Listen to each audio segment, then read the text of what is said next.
One of the biggest commitments you can do in your life is commit yourself to God. And the second is commit yourself in a marriage. And one thing we don't think about commitment is how committed somebody is to God is a reflection of how committed they would be to you.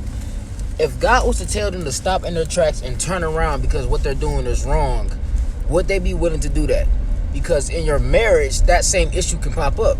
If you tell them, your husband or your wife, that what they're planning on doing is inconsiderate and it's wrong and it's going to eventually fail, if they don't listen to when God tells them to change that direction, they're not going to listen to you when you tell them to go into the right direction.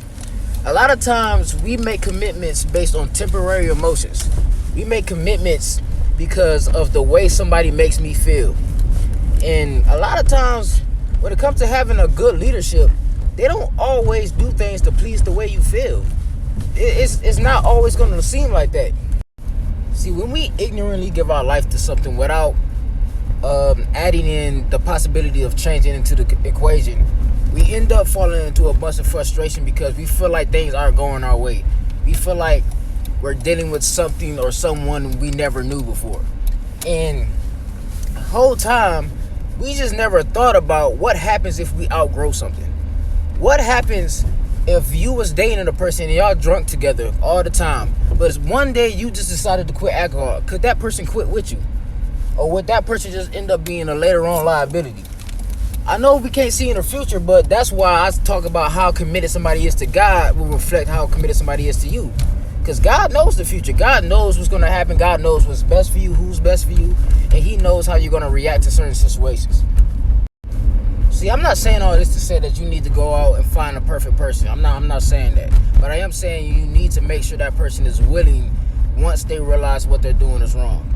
You need to make sure you got somebody who you can count on when times are rough. When you and that person aren't necessarily getting along, you need to make sure the right decision will still be made. You know what I'm saying? A lot of times, we just overlook things that seem small because we haven't necessarily dealt with that situation yet. Or we overthink because we don't know how to deal with that situation once that situation comes.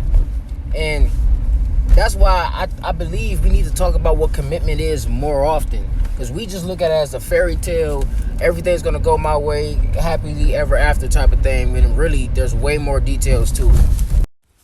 Because at the end of the day, whatever you commit yourself to, you need to make sure you can be a living sacrifice for that thing.